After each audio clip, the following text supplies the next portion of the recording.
श्री राधा वल्लभ लाल जी की महती कृपा करुणा से श्री हितरास मंडल में श्री लाडली जी की चरण सन्निधि में परम पूज्य महंत श्री लाडली शरण जी महाराज के पावन सानिध्य में श्री यमुना जी के अति पुनीत पुलिन में पूज्य संतों की महत पुरुषों की ब्रजवासियों की मंगलमयी उपस्थिति में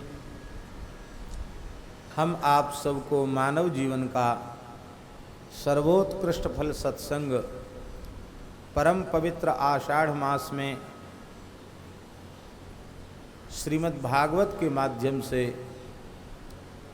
प्राप्त होने का अवसर सुलभ हुआ है। आज प्रातःकाल श्री राधा वल्लभ मंदिर से श्रीमद् भागवत जी की भव्य शोभा यात्रा रासमंडल तक आई।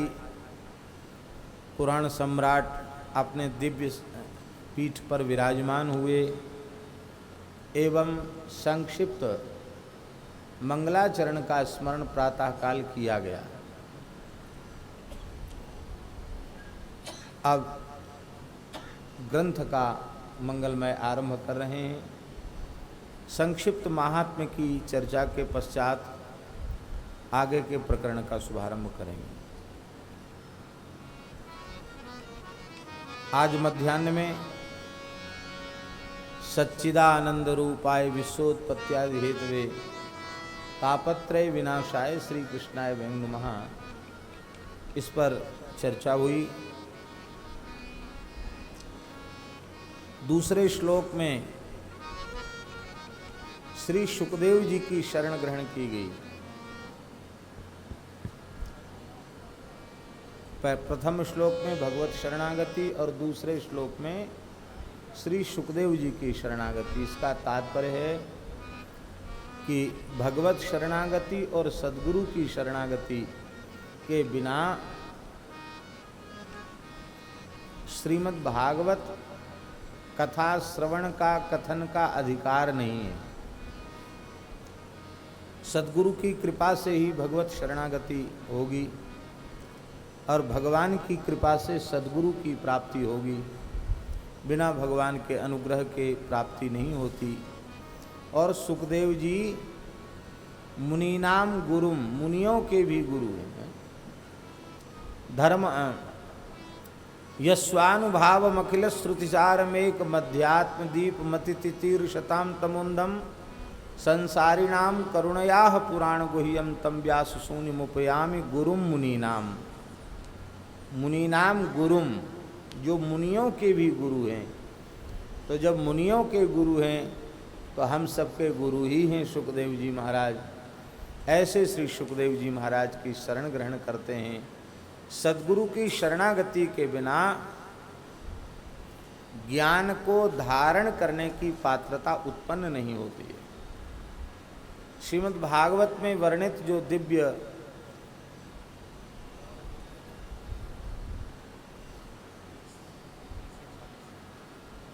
सिद्धांत है, उसको आत्मसात करने के लिए सद्गुरु की प्रपत्ति आवश्यक है। जिन श्री सुखदेव जी महाराज ने जन्म लेते ही सब कुछ त्याग करके जंगल की ओर प्रस्थान किया, अभी नालोच्छेदन आदि संस्कार भी नहीं हुए थे। जातकर्म संस्कार नहीं हुआ था, नालोच्छेदन भी नहीं हुआ था। और महानुभावों से सुना है कि लटकते हुए नाल को ही आड़बंद के जैसे कमर में लपेट लिया और शरीर पर कौपीन भी नहीं है, सूत का एक धागा तक नहीं है, और वे जंगल की ओर चल पड़े। भगवान व्यास विरह से व्यथित होकर के पुत्रेति पुत्रेति, हे पुत्र ये कहकर के पीछे चल रहे थे। वृक्षों ने उत्तर दिया शुकोहम शुकोहम शुकोहम। व्यास जी समझ गए जिसे मैं अपना पुत्र मान रहा हूँ वह मेरा पुत्र शुक केवल मेरा ही पुत्र नहीं है, ये तो सर्वभूत हृदय है। ऐसा उन्होंने अनुभव किया। ऐसे सर्वभूत हृदय श्री सुखदेव जी को हम प्रणाम करते हैं। नैमिषारण्य में सूत जी महाराज सुंदर सुभद्र वेदी पर विराजमान हैं। वहाँ शौनक जी महाराज ने प्रश्न किया। यहाँ देखिए, सूत जी का विशेषण है महामति और शौनक जी का विशेषण है कथामृत रसास्वाद कुशल। इससे सिद्ध होता है कि वक्ता को महामति होना चाहिए और श्रोता को कथामृत रसास्वाद कुशल होना चाहिए। महामति माने क्या है? महामति शब्द का अर्थ है सरलार्थ। महामति शब्द का यही अर्थ है कि 16 आना जिसकी बुद्धि भगवान में लगी हुई है वो महामति है। भगवान में जिसकी बुद्धि समर्पित हो गई है वो महामति है। अर्थात जिसकी बुद्धि ने श्री कृष्ण का वर्ण कर लिया है वही व्यक्ति महामति कहलाने के योग्य है। इसका मतलब है वक्ता कृष्णमति होना चाहिए। कृष्णमति ही महामति है।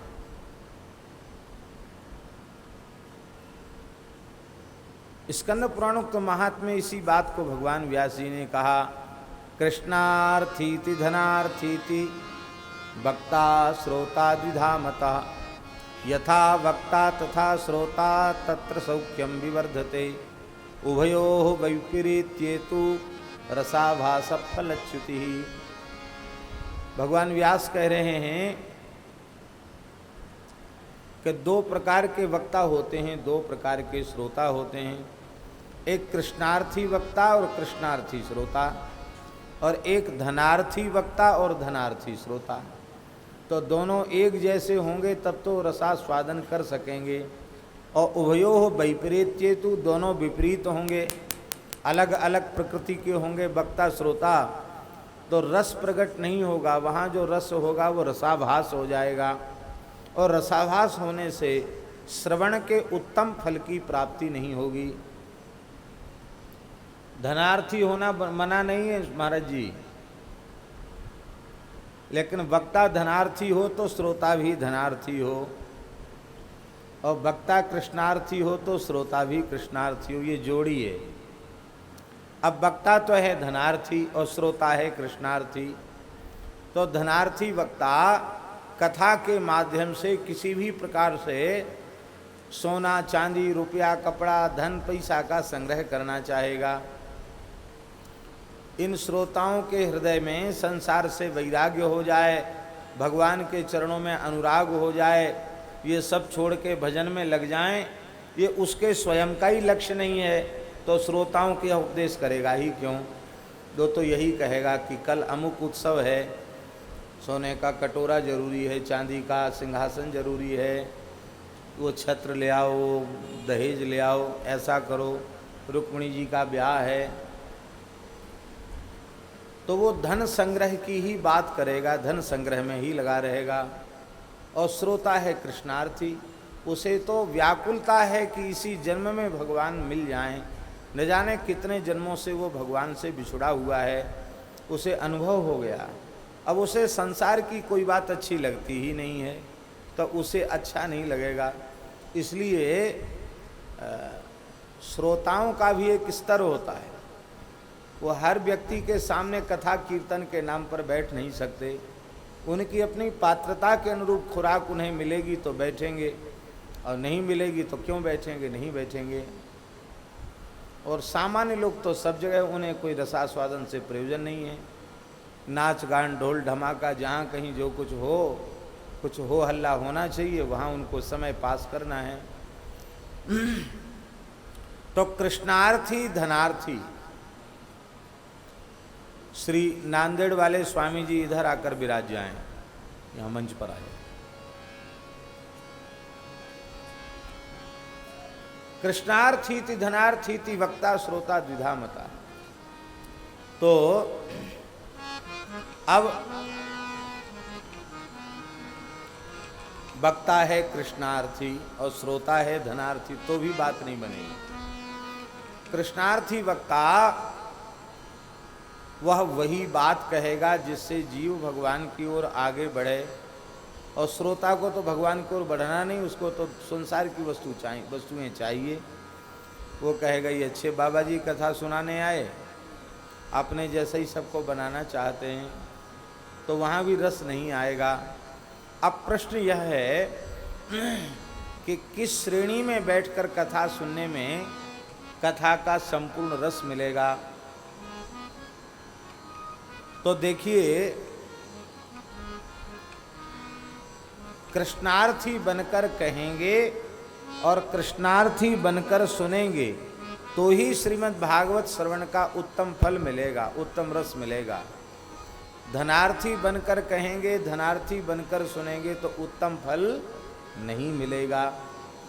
इसलिए हम सब श्री जी के चरणों में प्रार्थना करें कि हे करुणामयी लाडली जी, आप ऐसी कृपा करें, ऐसी दया करें, ऐसा अनुग्रह करें कि हम कृष्णार्थी वक्ता और कृष्णार्थी श्रोता बन करके भगवत भागवत गुणानुवाद का वर्णन कर सकें।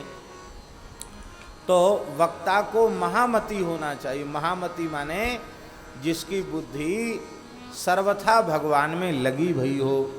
और श्रोता को कैसा होना चाहिए? श्रोता को कथामृत रसास्वाद कुशल होना चाहिए।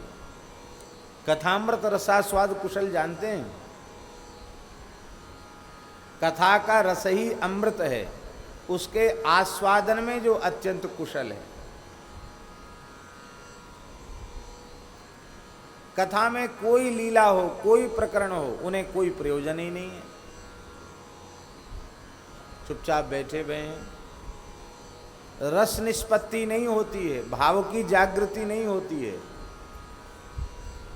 तो ऐसे श्रोता, उनको कुछ भी सुना दो, उनको तो सुनना है। उनके मन में जिज्ञासा का सर्वथा अभाव बना रहता है। वो कथामृत रसास्वाद कुशल नहीं है। और बहुत से लोग ऐसे होते हैं जो कथामृत रसास्वाद कुशलता की बात तो दूर जाने दीजिए, वो तो महाराज जी ऐसे होते हैं, अरे वहाँ रासमंडल पे कथा हो रही है ना, बाबा जी कह रहे हैं ना, अरे कितनी बार सुन चुके हैं। कोई एक बार? वृंदावन में गली गली भागवत होती हैं, 50 भागवत तो हम सुन चुके हैं। वही तो कहेंगे भागवत में, और क्या कहेंगे? भगवान कृष्ण की कथा कहेंगे। वक्ता ने जितना पानी नहीं पिया उससे ज़्यादा तो हम दूध पी चुके हैं, हमको क्या सुनाएगा? ऐसे भी लोग होते हैं जिनको कहते कथा तो हमने कितनी राम कथा, कृष्ण कथा, भागवत कथा, भक्तमाल कथा सुन लिया, और ज़्यादा क्या सुने। जिनके श्रवण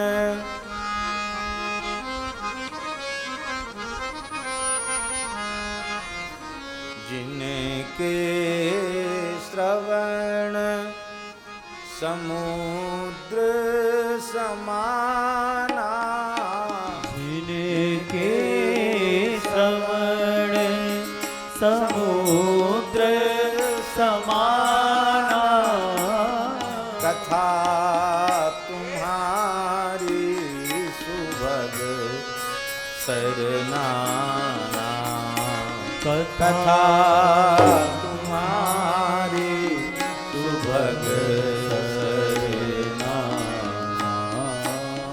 भरहि निरंतर होहि ना पूरे, भरहि निरंतर होहि ना पूरे, तिनके उर तुम कहाँ गृह रूरे, तिनके उर तुम कहाँ गृह रूरे।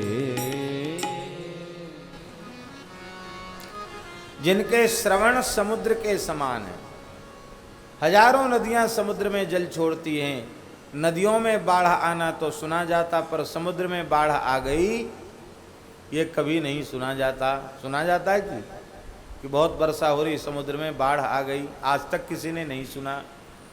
तो जिनके कान समुद्र के समान हैं, आपकी कथाएं गंगा यमुना आदि नदियों के समान हैं, निरंतर कथा सुनते रहते हैं, लेकिन कभी उनको पूर्णता होती नहीं, लगता अभी सुने ही नहीं, और सुने और सुने और सुने, ऐसी अभिलाषा बनी रहती है। उनके हृदय श्री ठाकुर जी के निज निवास स्थान हैं। ऐसे कथा रस रसिकों के हृदय में भगवान अविचल भाव से विराजते हैं। श्री राधा वल्लभ लाल अविचल भाव से विराजते हैं।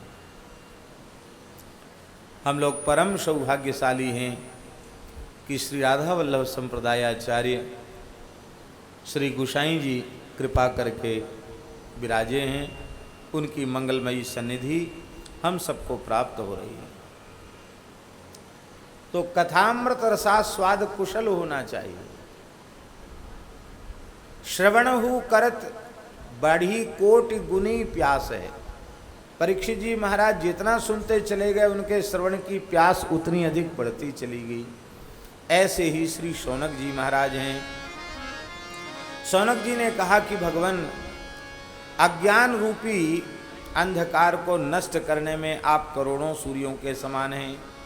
आप कृपा करके कथा सार वर्णन कीजिए, जो हमारे कर्ण का उत्तम रसायन बन करके हृदय में लगे हुए भवरोग को समाप्त कर दे। भक्ति ज्ञान वैराग्य की वृद्धि कैसे हो, माया मोह की निवृत्ति इस कलिकाल में वैष्णव कैसे करें, उन्हें भक्ति ज्ञान वैराग्य की प्राप्ति कैसे हो। इस घोर कलिकाल में प्रायः जीव असुर भाव को प्राप्त हो गए। देखने में तो बड़े सभ्य मनुष्य के जैसे लगते हैं, लेकिन उनकी वृत्ति असुरों के जैसी है, राक्षसों के जैसी वृत्ति उनकी है। ऐसे आसुरी भावापन्न जो अत्यंत मलिन जीव हैं, उनकी शुद्धि कैसे हो, आप कृपा करके बतावें। कल्याणकारी साधनों में जो सर्वश्रेष्ठ साधन हो और पवित्रों को भी पवित्र बनाने वाला हो, श्री कृष्ण की शाश्वत प्राप्ति कराने वाला हो, ऐसे साधन का उपदेश आप कृपा पूर्वक हमें करें। हे भगवान, चिंतामणि यदि किसी भाग्यशाली को प्राप्त हो जाए तो संसार का सारा वैभव चिंतामणि दे सकती है, किंतु वह चिंतामणि स्वर्ग का वैभव नहीं दे सकती। किसी को कल्प वृक्ष प्राप्त हो जाए तो वो स्वर्ग का वैभव तो दे सकता है, पर वो कल्प वृक्ष भगवान की प्राप्ति नहीं करा सकता। भक्ति ज्ञान वैराग्य नहीं दे सकता, भगवान की प्राप्ति नहीं करा सकता। किंतु आपके जैसे सद्गुरु प्रसन्न हो जाएं तो प्रयच्छति गुरु प्रीतो वैकुंठम योगी दुर्लभम। गुरु महाराज प्रसन्न हो जाएं तो योगियों के लिए भी दुर्लभ जो वैकुंठ है, गोलोक है, साकेत है, उनकी सहज प्राप्ति हो जाती है। अब देखिए, यहाँ सूत जी कोई गुरु नहीं है। जैसा लोक में गुरु शिष्य का संबंध प्रसिद्ध है ना, कि मंत्र का उपदेश करने वाला गुरु कहा जाता है, तो सूत जी ने सौनकादि 88,000 ऋषियों को दीक्षा थोड़ी दी है, वे उनके दीक्षित शिष्य नहीं हैं। और शौनक जी तो महाराज क्या कहना, 88,000 ऋषि उनके सानिध्य में रहकर साधन कर रहे हैं। 88,000 ऋषि नैष्ठिक ब्रह्मचारी हैं, और उन नैष्ठिक ब्रह्मचारियों के आचार्य हैं शौनक जी महाराज। बड़ा विलक्षण चरित्र है पुराणों में शौनक जी महाराज का। ये महर्षि शुनक के पुत्र हैं। भागवत जी में इनकी भी वंश परंपरा आई है। महर्षि शुनक के पुत्र हैं, इनका नाम शुनक के पुत्र होने से शौनक हुआ। महर्षि शुनक पहले उनके कोई संतान नहीं थी, तब गृहस्थाश्रम की सफलता सतपुत्र में है। आपने तीर्थराज प्रयाग में रहकर भगवान माधव की, वेणी माधव की उपासना की, भगवान ने कृपा पूर्वक आपको भक्त पुत्र दिया। सुनक के पुत्र शौनक हुए। ये अल्प काल में ही इन्होंने 6 अंगों के सहित संपूर्ण वेदों का अधिगम कर लिया, वेदों का ज्ञान प्राप्त कर लिया। और अब जब अध्ययन पूर्ण हो गया तो इनके पिता शुनक ने इन्हें गृहस्थाश्रम में प्रवेश की आज्ञा दी। तब आपने रुदन करते हुए कहा कि अहर्निश एक ही बात के लिए मेरा चित्त व्याकुल बना रहता है कि इस देव दुर्लभ मानव शरीर की प्राप्ति का फल तो भगवान का साक्षात्कार है, और अभी भगवान हमें मिले नहीं और उसके पहले ही हम संसार में फंस जाएं, यह उचित नहीं है। इससे तो हम लक्ष्य विहीन हो जाएंगे। इसलिए यदि आप कृपा पूर्वक हमें अनुमति प्रदान करें तो मैं तो अपने इस जीवन को भगवत प्राप्ति के लिए समर्पित करना चाहता हूँ। पिताजी बड़े प्रसन्न हुए। शौनक जी एकमात्र पुत्र हैं उनके, पर महर्षि शुनक प्रसन्न हुए। पुत्र को हृदय से लगाकर कहा कि भगवत प्राप्ति के लिए सद्गुरु पादाश्रय आवश्यक है। आप किसी सद्गुरु का आश्रय लें और भजन में लग जाएं। किस सद्गुरु का आश्रय लें? तब सुनक जी ने कहा, तीर्थराज प्रयाग में निवास करने वाले महर्षि भरद्वाज श्रेष्ठ भक्त हैं। भरद्वाज मुनि बसहि प्रयागा जिन्हि राम पद अति अनुरागा। तब आपने भरद्वाज जी से विधिवत उनकी शिष्यता प्राप्त की और महर्षि भरद्वाज के निर्देशन में रह करके आपने उपासना आरंभ की। आपकी उपासना से भगवान इतने प्रसन्न भये कि प्रयाग में 12 माधव के रूप में भगवान प्रकट हो गए। अब इस धरती पर कलयुग आ जाएगा। कलयुग आते ही सारे साधन चौपट हो जाएंगे, नष्ट हो जाएंगे। तब हमें इस कली के दोषों से बचने का यत्न करना चाहिए।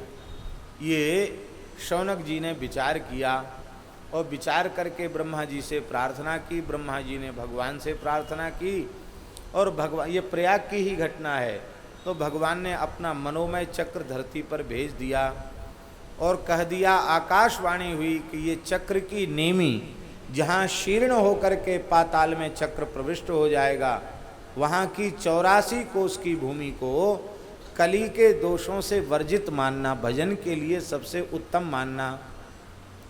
अब उस चक्र का अनुगमन करते हुए शौनकादि ऋषि चले हैं और जैसे ही वह नैमिषारण्य क्षेत्र में पहुंचा है, जो सीतापुर जनपद क्षेत्र में स्थित है, वहाँ जैसे ही पहुंचा नेमी शीर्ण हुई और चक्र गिरा धरती में।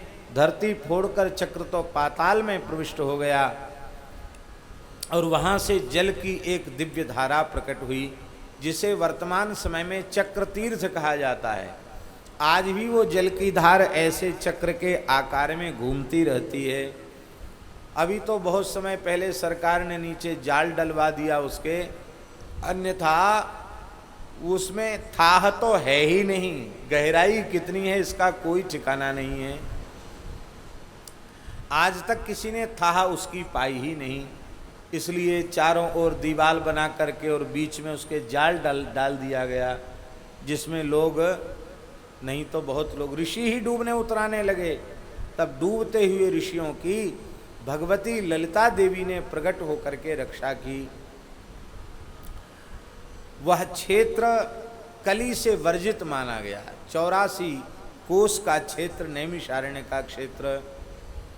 उस समय महर्षि शौनक ने वहीं रह करके तप करने का निश्चय कर लिया। उनके साथ तमाम ऋषि बालक थे। उन्होंने कहा कि आप भजन करेंगे तो हम भी भजन ही करेंगे। तब आपने कहा कि यदि मेरी सन्निधि में रह करके तुम्हें साधन करना है तो आजीवन नैष्ठिक ब्रह्मचारी रहने का संकल्प करना होगा, क्योंकि मैं स्वयं ब्रह्मचारी रहने का संकल्प कर चुका हूँ। ब्रह्मचारी और विरक्त को, साधु सन्यासी को प्रवृत्ति धर्म वाले के साथ नहीं रहना चाहिए, क्योंकि उससे उसका ज्ञान वैराग्य प्रभावित हो जाता है। इसलिए यदि हमारे पास रहना चाहते तो हम जैसे बन के रहना पड़ेगा। बोले ठीक है। तो उस समय महाराज जी 88,000 ऋषि कुमारों ने चक्रतीर्थ का जल हाथ में लेकर आजन्म नैष्ठिक ब्रह्मचारी रह करके भजन करने की प्रतिज्ञा की। ये नैष्ठिक ब्रह्मचारी हैं 88,000। एक दो ऋषि ने कितने? 88,000 ऋषि। तो शौनक जी और ये 88,000 ऋषि साक्षात शिष्य सूत जी के नहीं हैं, लेकिन फिर भी शौनक जी वक्ता सूत जी का स्तवन गुरु रूप में कर रहे हैं। प्रेक्षित गुरु प्रीतो वैकुंठम योगी दुर्लभम। इससे एक बात सिद्ध होती है कि केवल मंत्रोपदेशक ही गुरु नहीं है। मंत्रोपदेशक तो गुरु है ही, भगवत शरणागति जिन्होंने प्रदान की वे तो गुरु है ही, किंतु जहाँ कहीं से हमें सत्संग की बात श्रवण करने के लिए मिलती है, भगवान की ओर हमारी प्रवृत्ति बढ़ती है, हितकारी कल्याणकारी बात जहाँ हमें सुनने को मिलती है, वहाँ साधक को अनुभव करना चाहिए यहाँ से हमारे सद्गुरु ही बोल रहे हैं, हमारे गुरु जी ही बोल रहे हैं। क्योंकि प्रश्नोत्तरी में आदि शंकराचार्य जी ने कहा, कोवा गुरु यो ही हितोपदेष्टा। जो हितोपदेशक है वही गुरु है। और शिष्य कौन है? बोले हितोपदेष्टा में गुरु तत्व का दर्शन करता हुआ उनका आदर करे, उनकी आज्ञा का पालन करे, वही शिष्य है। शिष्यत्व को वा गुरु भक्त एव। क्योंकि गुरुता के आधान के बिना शिष्यता नहीं आवेगी। बहुत ध्यान से सुने, जब तक जहाँ कहीं से हमें उपदेश मिल रहा है वहाँ हम गुरुता का आधान नहीं करेंगे तो श्रद्धा ही उत्पन्न नहीं होगी, विश्वास ही दृढ़ नहीं होगा। और श्रद्धा विश्वास के अभाव में हमारे में शिष्यता नहीं आएगी, और शिष्यता ही नहीं आवेगी तो ज्ञान पचेगा कैसे, ज्ञान ठहरेगा कैसे, सत्संग ठहरेगा कैसे? नहीं ठहर सकता है।